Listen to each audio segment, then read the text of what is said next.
Stop before you make a single cut on your climbing roses this February. There's one mistake I see gardeners in the Central Valley constantly make. If you prune these like a standard bush, you're cutting off all your spring bloom. Today I'm going to show you the 3 steps I always use here in Zone 9B to ensure I always get a fantastic show. Step 1, strip your rose completely naked. Take out all the leaves.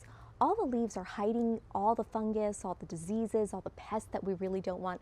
We want to get rid of it. So clear it off completely, throw those away. We don't want to harbor any of those things because we want the next year, or this year I should say, to really reset the clock. Next is how you trim your branches. This is the time to actually be very pushy with what you keep.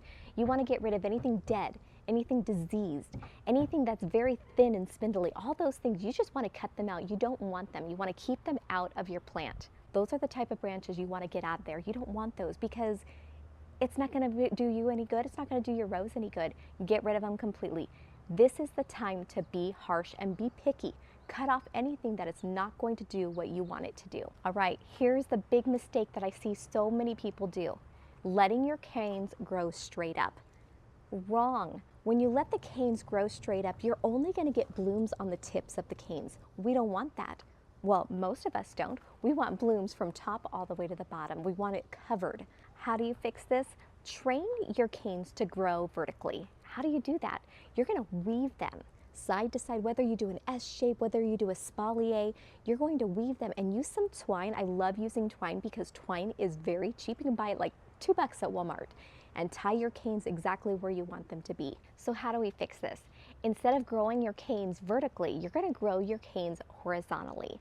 What that's going to do is instead of shooting the sap straight up to the top of the canes and only producing flowers on the top, it's going to send all the sap to every bud along the canes horizontally, which means you are going to get blooms all over the place, whether you started at the bottom or started at the top. Either way, you're going to get a ton of blooms.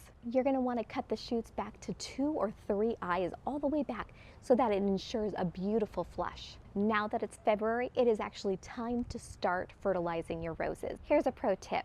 Don't just do it once. In Zone 9B, we want to fertilize every single month. So from now until September, get those roses fertilized.